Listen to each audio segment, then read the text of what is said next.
पत्र भी लिखते हैं, ऐसा नहीं कि पत्र नहीं लिखते, कई लोग पत्र में लिखते हैं, गुरुजी हम 4 महीने से मंदिर जा रहे थे, गुरुजी हम 3 महीने से मंदिर जा रहे हैं, हम 5 महीने से मंदिर जा रहे हैं, भगवान तो हमारी सुन ही नहीं रहा, भगवान से हमारा कौन सी दुश्मनी है, तो भगवान ने सारा दुख हमको दे दिया, भगवान हमारी सुन ही नहीं रहा।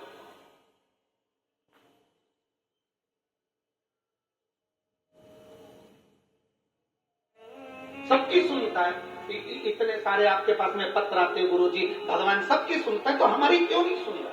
हम भी तो मंदिर जा रहे हैं, हम भी तो भगवान को जल चढ़ा रहे हैं, हम भी तो भगवान के मंदिर में झाड़ू लगा रहे हैं, हम भी तो भगवान के मंदिर में पोछा लगा रहे हैं, हम भी तो भगवान का श्रृंगार कर रहे हैं, फिर भगवान हमारी सुनता क्यों नहीं?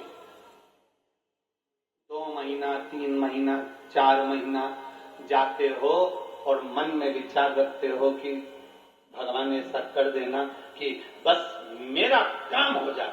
भगवान भी मन में सोचते हैं तो चिंता मत कर, तेरे यहाँ किसी की दुकान हो तो दुकान को एक बार देखना, एक दुकान में सेठ जी बैठा रहता है, उसको घर पर 5 लाख रुपए पहुंचाना है, समझना जरा बहुत अच्छे से। सेठ जी दुकान पर ऑफिस में, और उसको 5 लाख रुपए अपने घर पर भेजना है।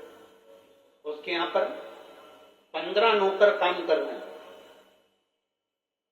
एक नौकर 1 महीने पहले लगा, एक नौकर 3 महीने पहले लगा, एक नौकर 10 महीने पहले लगा, एक नौकर 1 साल से लगा, एक नौकर 5 साल से लगा। अब सेठ जी वो 5 लाख रुपए अपने घर भेजना है, तो कौन से नौकर के हाथ में देंगे? बोलो रीजी जी। जो 1 महीने काम पर आया उस पर, जो 2 महीने काम पर आया उस पर, जो 3 महीने काम पर आया उस पर, जो 4 महीने काम पर आया उस पर नहीं।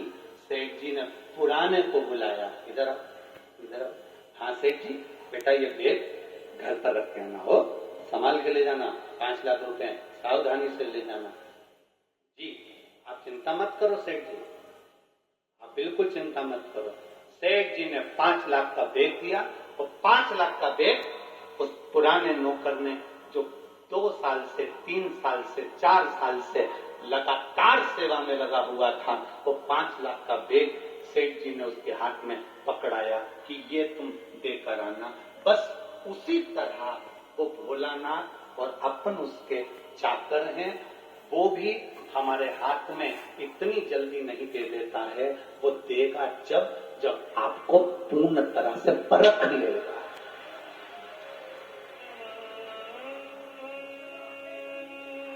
आपको पूर्ण तरह से जब परखेगा तब वो देगा। और आप क्या करते हो?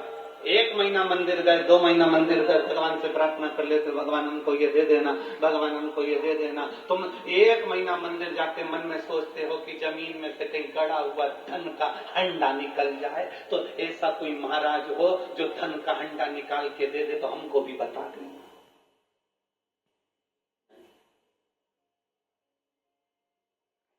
कर्म को करो, अपनी मेहनत को करो, अपने परिश्रम को करो,